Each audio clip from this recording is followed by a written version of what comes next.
Olá a todos. Neste vídeo eu não vou aparecer no cantinho, como costuma aparecer alguns. O motivo é bem simples, né? Eu recebi um feedback de uma aluna que estava tampando no canto. E às vezes é difícil você realmente... É legal aparecer e tudo, mas às vezes isso acaba criando esse problema. Então eu vou abrir mão disso. Eu gostaria, primeiramente, de fazer uma motivação muito rápida. Nada de vou entrar muito em pormenores, mas porque eu decidi criar essas tarefas nesse curso. Apesar de que esse curso, eu acho que é um curso que não tem. É um curso que dá para ir sem tarefa. Você pode seguir todos os vídeos. A primeira versão dele não tinha essa tarefa, então você pode seguir, na minha opinião, todos os vídeos sem fazer tarefa. Eu não criei uma dependência, ou seja, não tem uma dependência entre as tarefas e os vídeos. Então, se você quiser seguir somente os vídeos, você não precisa de fazer as tarefas. Eu pessoalmente, nunca gostei de fazer tarefas, para ser honesto. Eu nunca fui muito fã disso. Contudo, ultimamente eu tenho feito. Tem os livros que eu leio, eu passei a fazer as tarefas. E eu decidi confessar que eu tenho aprendido mais. E acho que o fato de você parar para pensar, especialmente quando algum assunto é novo, você está aprendendo. E por mais que você não faça perfeito, vai ganhar um prêmio Nobel pelo exercício, pelo menos rabisco alguma coisa. Eu tenho feito isso e como sempre, acho que forçar as pessoas a fazer as coisas é sempre ruim. Eu acho que quando você força alguém a fazer alguma coisa, sai uma energia muito ruim da pessoa. Acaba não aprendendo. A pessoa começa a preocupar demais em estar sendo forçada e ninguém gosta de ser forçado a fazer nada. Então, ou seja, as tarefas não são amarradas ao curso, você pode seguir os cursos.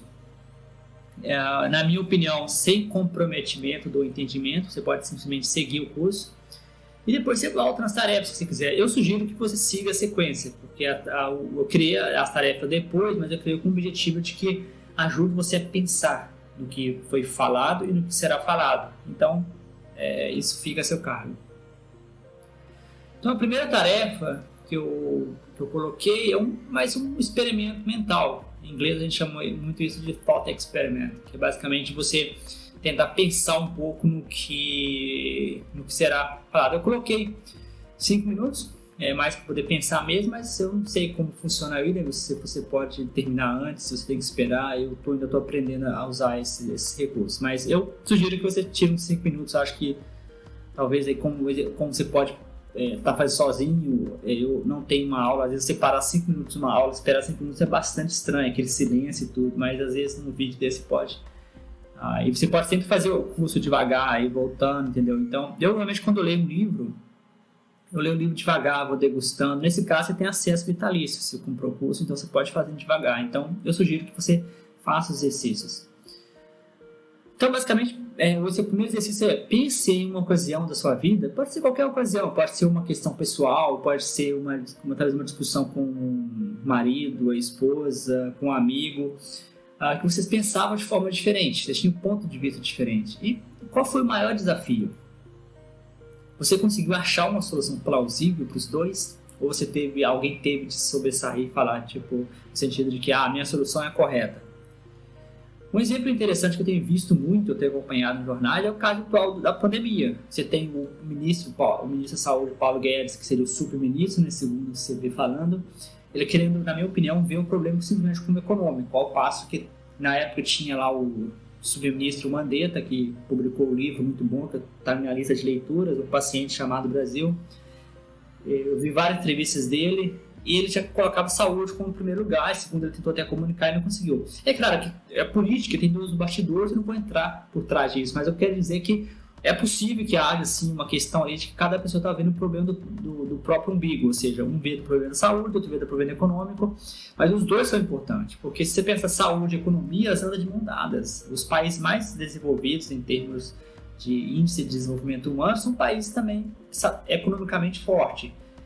É claro que a correlação não é direta, mas em geral você precisa de ter um certo nível de economia rodando para as pessoas terem um bom acesso à saúde. É como sempre, não é uma regra genérica.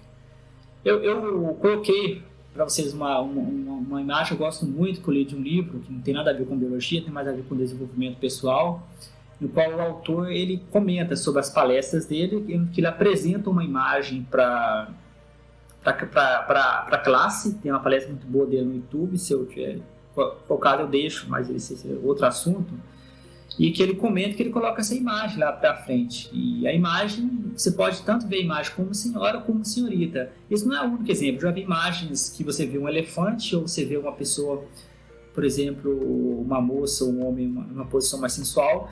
E a ideia é que o nosso cérebro ele vai lembrar, ele vai se solidificar naquilo que nós estamos acostumados. Ou seja, a nossa experiência, por exemplo, a criança vê um elefante, segundo essa imagem que muito tempo que eu vi essa imagem, e uma pessoa adulta vê uma mulher, um homem, eu não sei, porque o nosso cérebro ele tende a solidificar naquilo que nós estamos acostumados. Então, quando você vai para áreas como biomatemática, a tendência, se você não tiver uma mente aberta, não tiver uma mente, isso é chamado às vezes no budismo, em algumas áreas, como beginner's mind, ou seja, uma mente de iniciante, você vai sempre ficar preso à forma como você pensa. Albert Einstein dizia uma coisa muito legal, eu adoro os pensamentos do Albert Einstein, li muito na minha adolescência. Ele falava o seguinte, que para você aprender algo novo, você tem que esquecer o que você já sabe. E ele tinha, aparentemente, uma espécie de grupo, e uma das pessoas do grupo queria reiniciar todo o conhecimento. E é interessante porque quando você vai para, pelo menos na minha visão, quando você vai para áreas como biologia sistêmica, biomatemática, você precisa de alguma forma, é claro que a gente nunca consegue fazer isso 100%, não tem como, eu acho. Mas é uma boa prática você tentar manter sempre a mente aberta. Então essa é a ideia desse experimento, a ideia é você tentar ver, mesmo que você não veja agora, eu acho que o negócio fica rodando na cabeça e depois no futuro você lembra, eu vi aquilo naquele curso. Então, a instrução é muito... deixa eu ver se eu coloquei aqui instruções para você. Não, nesse caso eu não coloquei. Tá, apareceu aqui embaixo. Então nessa tarefa você precisa tirar alguns minutos para pensar, antes de continuar, e isso eu acho que você já teve acesso a isso, esse vídeo vai ser postado depois da tarefa. Você pensar numa situação profissional, até mesmo pessoal, que você teve de pensar junto com outra pessoa. E essas situações costumam ser desafiadoras. Eu já tive assim, experiências mesmo de você tentar conversar com alguém que pensa de forma diferente. Eu tive uma experiência recente, vou compartilhar com vocês, mas claro que cada experiência é cada experiência. A experiência não é somente devido à biomatemática, tem também a pessoa em si também ela contribui para a experiência, mas em geral também tem um fator, isso. O meu primeiro pós-doc, eu fiz um grupo que a maioria era cientista da computação.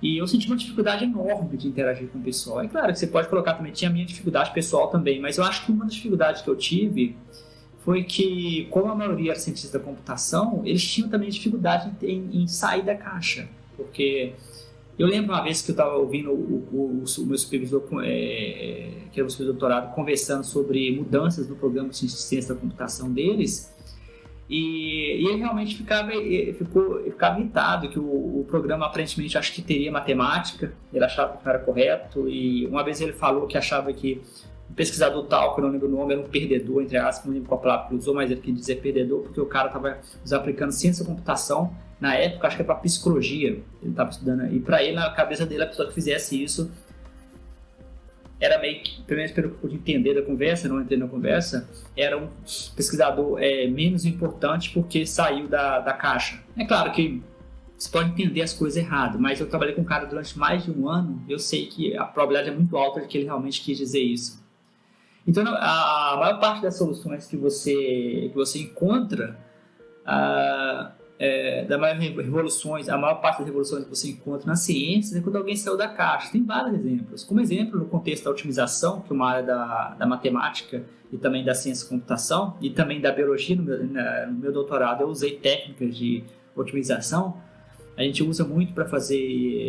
Eu não sei se eu vou entrar nesse curso, mas quando você faz um modelo matemático, você tem o que a gente chama de parâmetros. Os parâmetros, basicamente, seriam a forma como o seu modelo vai se comportar. Então, se você tem um modelo matemático, quando você muda os parâmetros, você muda o comportamento do modelo. Então, a otimização é usada para você achar os parâmetros corretos de forma automatizada. Então, você não precisa manualmente achar os parâmetros. Você joga isso no computador, otimiza e acha. Um dos modelos mais famosos é chamado Simulator Annealing. O mais curioso é que esse modelo não foi desenvolvido para otimização, esse modelo foi desenvolvido para simular no contexto da química, quando o metal resfria. Caso você seja engenheiro ou algo do tipo, eu fiz isso na engenharia, eu acho que deve ser um padrão na engenharia, as pessoas fazerem isso. Eu lembro que a gente fez alguns experimentos no laboratório com um professor, no qual ele tinha alguns metais que eram resfriados de forma diferente. Isso também é bastante comum na indústria metalúrgica. Então, a velocidade com que você resfria um metal, ele cria propriedades diferentes. Se você resfria um metal de forma muito rápida, de choque térmico, em geral você vai ter um metal mais fraco. E se você tem uma velocidade específica ali de resfriamento, você cria um metal mais forte, ou você cria uma liga diferente. Então, o resfriamento do metal vai criar propriedades finais diferentes. O Simulated Annealing, ele tenta simular esse tipo de comportamento.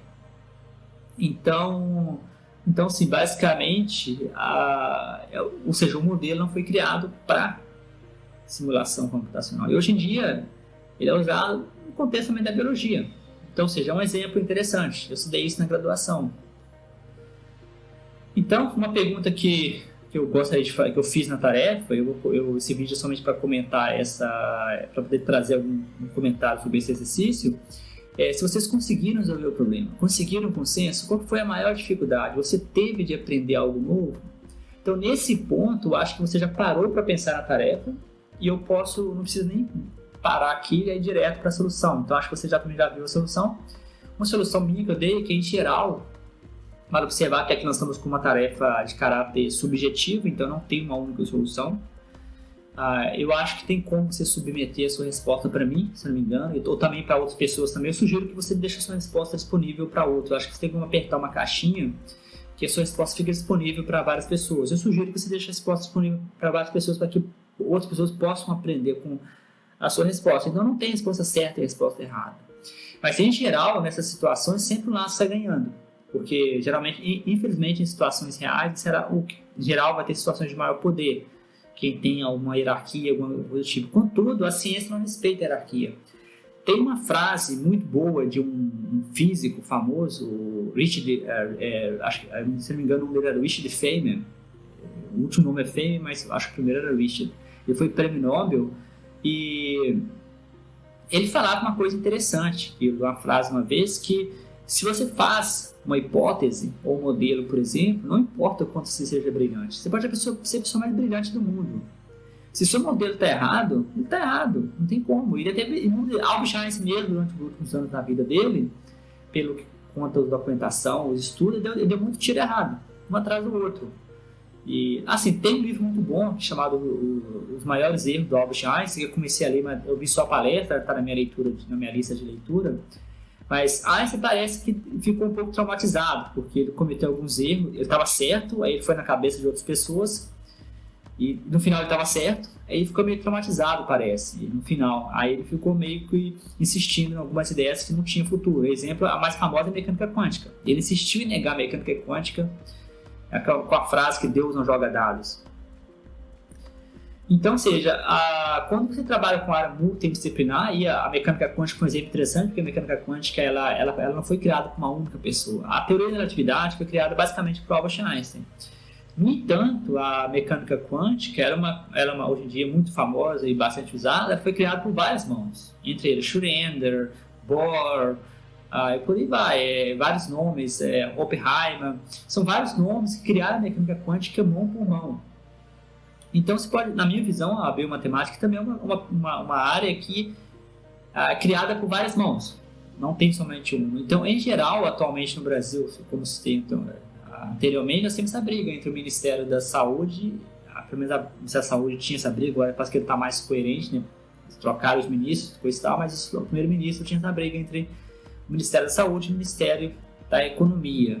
Eu acho que essa briga não deveria existir, porque eles deveriam sentar, pensar como, vamos dizer assim, aproveitando o curso, né, como um biomatemático, e resolver o problema tanto do ponto de vista de economia, quanto do ponto de vista de saúde. Então é isso. Eu vou fechar por aqui.